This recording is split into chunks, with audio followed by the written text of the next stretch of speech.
എന്റെ പ്രിയ സുഹൃത്തുക്കളെ, ഷൈൻ ടോം ചാക്കോയുമായി ബന്ധപ്പെട്ട വാർത്തകളിലാണ് നിങ്ങൾ എല്ലാവരും നിൽക്കുന്നത്. എനിക്ക് നല്ല ബോധ്യമുണ്ട്. അതുകൊണ്ട് തന്നെ ഇന്ന് അദ്ദേഹത്തെ കുറിച്ച് ചെറുതായിട്ട് പറഞ്ഞു പോവാതെ തരമില്ല എന്നുള്ളതുകൊണ്ടും, ഒപ്പം തന്നെ ഇദ്ദേഹത്തിന്റെ മൊഴികളൊന്നും നമ്മൾ മാധ്യമപത്രത്തിൽ കേട്ടിട്ടില്ല. ഇങ്ങനെയൊക്കെ ഷൈൻ ടോം ചാക്കോ പറഞ്ഞു എന്നുകൊണ്ട് കുറെ വാർത്ത നമ്മൾ മുമ്പിലേക്ക് എത്തുന്നുണ്ട്. പക്ഷേ നിങ്ങൾ ഈ ചാനൽ എന്തുകൊണ്ട് കാണുന്നുവെന്ന് ഞാൻ പറയുകയാണെങ്കിൽ, എന്റെ പ്രിയ സുഹൃത്തുക്കളെ, നിങ്ങൾ കേൾക്കേണ്ടത് ഷൈൻ ടോം ചാക്കോയല്ല, ഷൈൻ ടോം ചാക്കോയുടെ അനിയനെയാണ്. കൃത്യമായിട്ടും എല്ലാ ഉത്തരങ്ങളും ഷൈൻ ടോം ചാക്കോയുടെ അനിയന്റെ കയ്യിൽ ഉണ്ടെന്നർത്ഥം. ഇവിടെ എന്താണ് ഇപ്പോൾ ഷൈൻ ടോം ചാക്കോ ഉപയോഗിച്ചത് എന്ന് പറഞ്ഞിട്ട് ഒരു വാർത്ത ഇപ്പോൾ വന്നിട്ടുള്ളത്, കഞ്ചാവും മെത്തഫെറ്റമിനുമാണ് ഏറ്റവും നന്നായിട്ട് ഇദ്ദേഹം ഉപയോഗിക്കുന്നുള്ള വാർത്തയാണ്. ഒപ്പം ഈ രണ്ടും എത്തിച്ചു തരാൻ വേണ്ടി തന്റെ സിനിമാ മേഖലയിൽ തന്നെ ഇദ്ദേഹത്തിന് ആളുകളുണ്ട്. അല്ലെങ്കിൽ സിനിമാ മേഖല സഹപ്രവർത്തകർ മറ്റു നടന്മാർ ആയിരിക്കാം, അല്ലെങ്കിൽ അതിന് ടെക്നിക്കൽ ഫീൽഡിൽ വർക്ക് ചെയ്യുന്ന ആളുകളായിരിക്കാം. മനസ്സിലായില്ലേ? ഇങ്ങനത്തെ ആളുകളാണ് ഇത് ഇദ്ദേഹത്തിന് എത്തിച്ചു കൊടുക്കുന്നതെന്ന് പറയുന്നു. നമുക്ക് അത് സത്യമാണെന്ന് വിശ്വസിക്കേണ്ടി വരും, സത്യമല്ല എന്ന് പറയേണ്ടി വരും.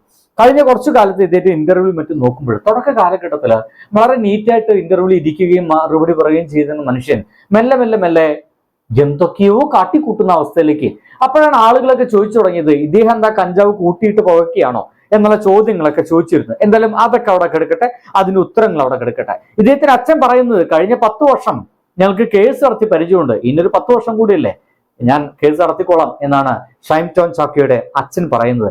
ഇതൊക്കെ കുറച്ച് ഓലപ്പാമ്പുകൾ മാത്രമെന്നാണ് ഷൈന്റെ പിതാവ് പറയുന്നത്. എന്തായാലും ഓലപ്പാമ്പാണോ ഇനി വേറെ എന്തെങ്കിലും പാമ്പോ എന്ന് അറിയുന്നതിന് മുമ്പായിട്ട് ഇദ്ദേഹം പറയുന്നത്, ഷൈൻ ടോം ചാക്കോ പറഞ്ഞു എന്ന് പറഞ്ഞ്, എന്റെ പ്രിയ സുഹൃത്തുക്കളെ, ഇത് നമുക്ക് ഒരു തരത്തിൽ ഉറപ്പ് പറയാൻ കഴിയില്ല. മാധ്യമങ്ങളാണ് ഇതൊക്കെ പുറത്തേക്ക് വിടുന്നത്. മാധ്യമങ്ങള് അവിടെ പോലീസുകാര് ഇങ്ങനെ ചോദ്യം ചോദിച്ചു, ഇവരവിടെ ആ പോലീസ് സ്റ്റേഷൻ ഉള്ളിൽ കയറിയിട്ട് ഇവർക്ക് റിപ്പോർട്ട് ചെയ്യാൻ അധികാരമുണ്ടോ? ഇല്ലെന്നേ. പിന്നെ എങ്ങനെയാ നമുക്കിത് വിശ്വസിക്കുക? എന്റെ ചോദ്യം അതാണ്. മാധ്യമങ്ങൾ പറഞ്ഞു എന്ന രീതിയിൽ നമ്മൾ മുമ്പിലേക്ക് വരുന്നത്, ഡ്രഗ് ഡീലർ ആയിട്ടുള്ള സജീറിനെ പരിചയമുണ്ടെന്ന് പറയുന്നു. NDPS ആക്ട് 2729 പുറത്തേക്ക് ഇറങ്ങാൻ കുറച്ച് മെനക്കെടും, 10-20 വർഷം ഉള്ളിൽ കെടുക്കേണ്ടി വരും. വകുപ്പുകൾ ചുമത്തിയിട്ടാണ് ഷൈൻ ടോം ചാക്കോയ്ക്കെതിരെ ജാമ്യമില്ലാ കുറ്റം ഏർപ്പെടുത്തിയിരിക്കുന്നത്. ഇനി എന്തൊക്കെ കാരണങ്ങളാണ് ഇദ്ദേഹത്തെ അറസ്റ്റ് ചെയ്തത്? എന്തിനാ അറസ്റ്റ് ചെയ്തത്? ഒന്ന്, സാമ്പത്തിക ഇടപാടുകൾ. ആരുമായിട്ട്? മയക്കുമരുന്ന് വിൽപ്പനക്കാരുമായിട്ട്, മറ്റു പ്രതികളുമായിട്ട്, ഇതേപോലെ പ്രവർത്തിക്കുന്ന മറ്റു പ്രതികളുമായിട്ട് നിരന്തര ബന്ധം ഇദ്ദേഹത്തിനുണ്ടത്രേ. തെളിവായിട്ട് ഫോൺ സന്ദേശങ്ങളും കോളുകളും ഉണ്ടത്രേ. ഷൈൻ നൽകിയ മൊഴികൾ വൈരുദ്ധ്യമുണ്ടത്രേ. അദ്ദേഹം ഇന്റർവ്യൂവിൽ തന്നെ ഭയങ്കര വൈരുദ്ധ്യമായിട്ട് സംസാരിക്കാറുള്ളത്. പിന്നെ അപ്പൊ പോലീസ് സ്റ്റേഷനിലെ കുറ്റകൃത്യ ഗൂഢാലോചനയിൽ നേരിട്ട് ബന്ധമുണ്ട്. ഇങ്ങനെയൊക്കെയാണ് നമ്മുടെ മുമ്പിലേക്ക് വരുന്ന വാർത്തകൾ. ഇതിനിടയ്ക്കാണ് വളരെ അപ്രതീക്ഷിതമായിട്ട് ഇദ്ദേഹത്തിന്റെ അനിയനോട് മാധ്യമപ്രവർത്തകർ ചില ചോദ്യം ചോദിക്കുന്നത്. കൃത്യമായിട്ട് നിങ്ങൾ കേൾക്കണേ, എന്തൊക്കെയാണ് ചോദിച്ചത്, എന്തൊക്കെയാണ് പറഞ്ഞത്. അതെനിക്കറിയില്ല.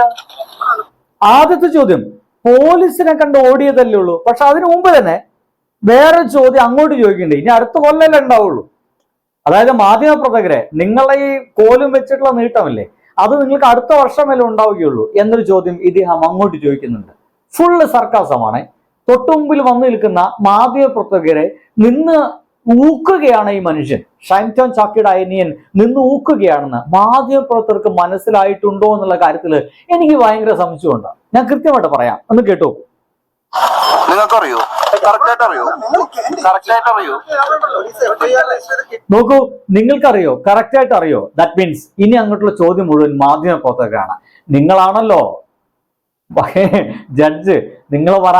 എനിക്കൊന്നും അറിയില്ല, എനിക്ക് എൻ്റെ ഏട്ടനെ കുറിച്ച് അറിയില്ല. എൻ്റെ ഏട്ടൻ മയക്കുമരുന്ന് ഉപയോഗിച്ചെന്ന് അറിയില്ല, എൻ്റെ ഏട്ടൻ ആർക്കെങ്കിലും പൈസ കൊടുത്തോ എന്നറിയില്ല, എനിക്ക് തന്നെ പൈസ തരാറില്ല. പിന്നെ വേറെ കാര്യം, എൻ്റെ ഏട്ടനെ അഡിക്ഷൻ സെന്ററിൽ കൊണ്ടുപോയോ എന്നറിയില്ല. എല്ലാം നിങ്ങൾക്കെല്ലാം അറിയുന്നേ. നിങ്ങളാണല്ലോ മാധ്യമപ്രവർത്തകരല്ലേ എല്ലാം തീരുമാനിക്കുന്നത്. നിങ്ങളാണല്ലോ നമ്മുടെ കേരളത്തിന്റെ അവസാനത്തെ വാക്ക്, നിങ്ങളാണല്ലോ ജഡ്ജ്.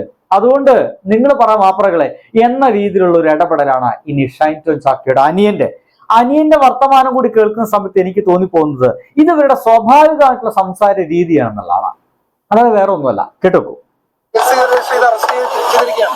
ഓക്കെ, ഇനി എന്താണ് അടുത്ത നടപടികൾ?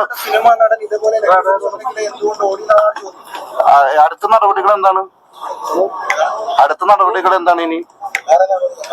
അല്ല, പോലീസുകാരുടെ നോക്കൂ, അടുത്ത നടപടികൾ എന്താണ്, പോലീസുകാർ ചെയ്യുന്ന അടുത്ത നടപടികൾ എന്താന്ന് ചോദിക്കുന്ന ഇദ്ദേഹം പോലീസ് സ്റ്റേഷനിൽ പോയിട്ട് പോലീസുകാരോടല്ല, അത് ചോദിക്കുന്ന മാധ്യമപ്രവർത്തകരോടാ. നിങ്ങളാണുള്ള കാര്യങ്ങൾ തീരുമാനിക്കുന്നത് എന്നർത്ഥം. അല്ല, ജാമ്യത്തിന് വിടൂ? ഇന്ന് ജാമ്യത്തിന് വിടൂ? ഞാൻ ഇയാളെ ചോദ്യം കേട്ട് മാധ്യമപ്രവർത്തകർക്ക് ഓടിയില്ലല്ലോ എന്നുള്ള എന്റെ അത്ഭുതം. ജാമ്യത്തിൽ വിടുവോ ചോദിക്കുന്നത് മാധ്യമപ്രവർത്തകരോടാണ്. ജാമ്യത്തിൽ വിടുന്നു ഉറപ്പാണോ? ഓക്കെ, എല്ലാം അറിയാമോ? കണ്ട എനിക്കറിയില്ല, ഞാൻ ഡ്രൈവ് ചെയ്തിട്ട് ചാനൽ കണ്ടിട്ടില്ല. കണ്ടില്ലേ, എല്ലാം നിങ്ങൾക്ക് അറിയാലോ. നിങ്ങളാണല്ലോ എല്ലാ കാര്യങ്ങളൊക്കെ പുറത്തേക്ക് വിടുന്നത്. നിന്റെ ഏട്ടനെ ജാമ്യത്തിൽ വിടുവോ? എനിക്കറിയില്ല, ഞാൻ ചാനലൊന്നും കണ്ടിട്ടില്ല. ഞാൻ എന്റെ ഏട്ടനെ പുറത്തേക്ക് ഇറക്കാൻ വേണ്ടി വന്നതാണ്, വിളിച്ചുകൊണ്ടാൻ വേണ്ടി വന്നതാണ്. നിങ്ങൾ പറഞ്ഞില്ലേ ഞാൻ ചാനൽ എടുക്കാൻ വേണ്ടി വന്നതാണ്, എന്നിട്ട് വരാൻ പറഞ്ഞു വരാൻ വന്നതാണ്. ജാമ്യം കിട്ടി കഴിഞ്ഞാൽ കൊണ്ടുപോകും. ജാമ്യം കിട്ടുമെന്ന് നിങ്ങൾ പറഞ്ഞില്ലേ? എത്ര രസകരമായിട്ടാണ്. ജാമ്യം കിട്ടാൻ ഞാൻ ഷൈം എന്ന് പറയുന്നതിന്റെ ഏട്ടനെ കൊണ്ടുപോകും.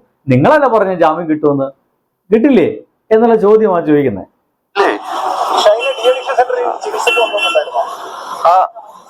കൊണ്ടുപോയിട്ടുണ്ടാവായിരിക്കാം. എന്തേ എനിക്കറിയില്ല, എനിക്ക് കൂടുതൽ കാര്യങ്ങൾ അറിയാറില്ല. നിങ്ങൾക്കറിയായിരുന്നോ? ആരാ പറഞ്ഞത്? ചേട്ടനെ കൊണ്ടുപോയെന്ന് എനിക്കറിയില്ല, ഞാൻ ആ സമയത്ത് വീട്ടിലുണ്ടായിരുന്നില്ല. നിങ്ങൾക്കറിയോ? എന്നെ കൊണ്ടുപോയിട്ടുണ്ട്, ഞാൻ നിന്നിട്ടുണ്ട് 2 ആഴ്ച. അത് ഇവിടെയല്ല, പാലക്കാടാ, മനോമിത്ര. അവിടെ അന്വേഷിച്ചറിയാൻ പറ്റും. നിങ്ങളാരും പോയിട്ടില്ലേ? അടിപൊളി. ഡി അഡിക്ഷൻ സെന്ററിൽ എന്നെ ഡി അഡിക്ഷൻ സെന്ററിലല്ല ഉണ്ടാക്കിയത്. ആക്ച്വലി മാനസികാരോഗ്യ കേന്ദ്രത്തിലാണ് ഉണ്ടാക്കിയത് എന്നെ. എനിക്ക് വയ്യ. നിങ്ങളാരും പോയിട്ടില്ല എന്ന് ചോദിക്കുന്നത് ഡി അഡിക്ഷൻ സെന്ററിൽ. ദാറ്റ് മീൻസ് നിങ്ങളും ഇത് ഉപയോഗിച്ചിട്ടുണ്ടാവാൻ സാധ്യത ഉണ്ടല്ലോ. അപ്പൊ നിങ്ങളും പോകേണ്ടതല്ലേ എന്നുള്ള രീതിയിലാണ്. നിങ്ങൾക്ക് ആർക്കെങ്കിലും അത് അങ്ങനെ മനസ്സിലായോ എന്നുള്ളതാണ്. ഷൈൻ ടോം ചാക്കോയുടെ അനിയനാണ് ഈ സംസാരിച്ചുകൊണ്ടിരിക്കുന്നത്. ചോദ്യം ചോദിക്കുന്ന മാധ്യമപത്രത്തിൽ പറയുന്നു, എന്നെ ഡി അഡിക്ഷൻ സെന്ററിൽ ആക്കിയിട്ടുണ്ട്. പക്ഷെ ഡി അഡിക്ഷൻ സെന്റർ അല്ല, എനിക്ക് മാനസികരോഗ ചികിത്സയ്ക്ക് വേണ്ടിയിട്ടാണ് ഞാൻ ഹോസ്പിറ്റലിൽ പോയത്. നോക്കൂ, വളരെ കാഷ്വൽ ആയിട്ടാണ് അദ്ദേഹം കാര്യങ്ങളൊക്കെ പറയുന്നത്. ഒപ്പം തന്നെ അദ്ദേഹം ചോദിക്കുന്നത് നിങ്ങൾ ആരും പോയിട്ടില്ല എന്നതാണ്. കാരണം നിങ്ങൾ പോകേണ്ടതല്ലേ. ഇതിപ്പോ എന്റെ ഏട്ടനായിട്ടുള്ള ഷൈൻ ടോം ചാക്കോ എന്ന് പറഞ്ഞ ആ മനുഷ്യൻ മാത്രമല്ല ഇതൊക്കെ ഉപയോഗിക്കാൻ പറ്റി ചെയ്തിട്ടുണ്ടായിരിക്കില്ല. അല്ലെങ്കിൽ സിനിമാ മേഖലയിൽ മാത്രമല്ല ഈ മയക്കുമരുന്ന് എന്ന സംഭവം ഉണ്ടായിരിക്കുക. അത് നിങ്ങളുടെ പത്രപ്രവർത്തന മേഖലയിലും ഇത് ഉണ്ടായിരിക്കാം. മേ ബി അദ്ദേഹത്തിന്റെ ചോദ്യത്തിന്റെ അർത്ഥം അതാണ്. മേ ബി ഉണ്ടായിരിക്കാം. അങ്ങനെയാണെങ്കിൽ നിങ്ങൾ ആരും പോയിട്ടില്ലേ? What A funny question, what N important question. എനിക്കത് തോന്നുന്നത് ദാറ്റ്സ് എൻ ഇമ്പോർട്ടന്റ് ക്വസ്റ്റ്യൻ. ഏത് സജീറാണ്?